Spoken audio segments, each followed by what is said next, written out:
जो मुंड माला धारण करने वाले जटाजूट धारे, उनका एक सुंदर रूप है जो बिल्कुल कर्पूर गौरव, बहुत करुणा अवतार, इतना सुंदर रूप है कि त्रिपुर सुंदरी भगवती अम्बा मोहित है। वो एक भयंकर रूप है कि भूत मंडली के साथ जब वो अपने स्वरूप में आते तो विलासकारी देवता। वो ऐसा ही हुआ, जब बारात गई तो आगे भगवान विष्णु का परिकर, सबको लगा यार ये दूल्हा होंगे।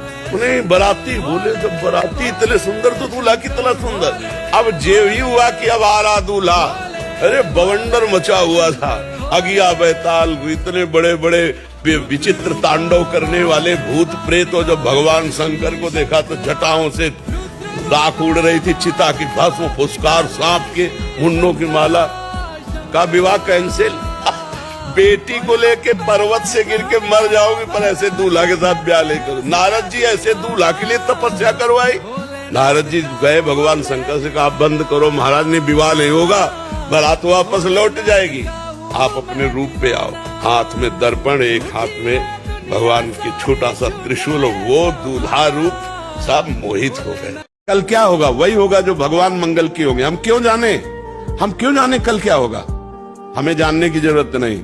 राधा राधा राधा, जिस समय मरना है उसी समय मरेंगे, कोई काट नहीं सकता। वो पहले से लिख गया है, अमुक जगह अमुक घटना से तुम्हारी मृत्यु होगी, उसे कोई नहीं टाल सकता।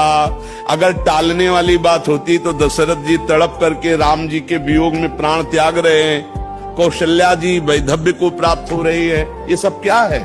मतलब भगवान का विधान जो है वो पक्का है। तो जितने देर हम दिए खूब आनंद से जिए, नाम जप कर।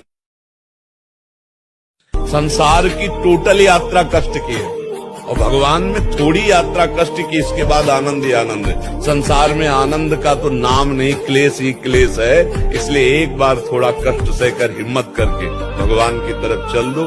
ये मत देखो कि कोई प्रशंसा कर रहा है या निंदा कर रहा है। अब तो चाहे गाली दो और चाहे आप प्रशंसा करो, अब हरि से प्रीति लगा बैठे तो लगा बैठे। अब क्या किसी की सुन, मस्त रहो। गलत करो मत तो गलत सहो मत, फिर तुम्हारा कोई बाल बांका नहीं कर सकता। हम ऐसे बिल्कुल मस्त रहो कि शरण में हो, और जो दुख सुख आवे उसे भोगना सीखो, मिटा नहीं सकते।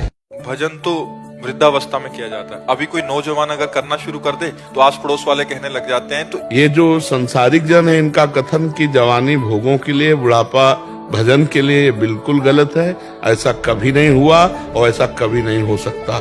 जैसे पीछे कहा गया है शास्त्रों में कि गृहस्थी के बाद बुढ़ापे में भजन करने के लिए वनवास जाए, तो उसमें पद्धति थी, पहले वनवास